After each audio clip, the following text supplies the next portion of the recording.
In the bustling aisles of the Greenway supermarket, a young girl named Layla wandered with a sense of purpose.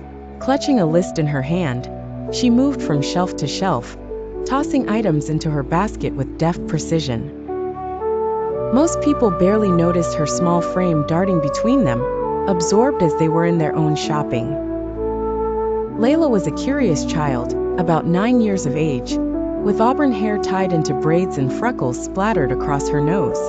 She had been to this supermarket countless times, often assisting her mother with the weekly grocery trips. Today, however, she was on her own, entrusted by her mother to buy a few essentials while she attended a meeting next door.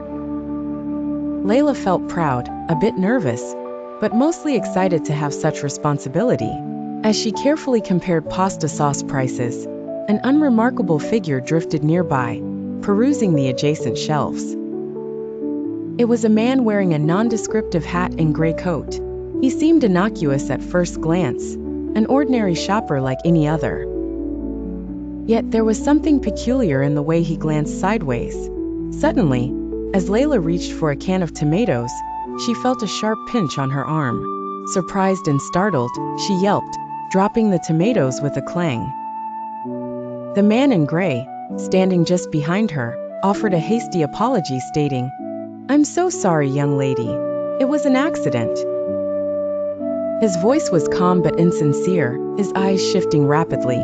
Tears welled up in Layla's eyes, more from shock than pain. "That hurt," she exclaimed, rubbing her arm. A nearby customer, Mr. Wilson, an elderly man with a kind face, observed the incident. Approaching with concern, he placed a protective hand on Layla's shoulder. "I saw what happened," he said firmly, addressing the man in gray. "A pinch is not an accident." His voice carried the weight of authority. The man in gray, realizing he was caught, stuttered an odd apology once more and quickly skulked away, disappearing among the crowd. Layla sniffed back her tears, feeling safer beside Mr. Wilson. He offered to help her finish the shopping, providing a reassuring presence. Together, they filled the basket with the remaining items, Mr. Wilson recounting tales of his own grandchildren to cheer her up. When they finally reached the checkout, Layla's heart felt lighter. She thanked Mr. Wilson, who saw her safely to the store's entrance, ensuring she was all right before heading off himself. The incident left a mark on Layla, a reminder of the vigilance needed in places familiar and strange alike. Yet, it also showed her the kindness that dwelled within the hearts of strangers, making her believe in the goodness that often prevailed in life.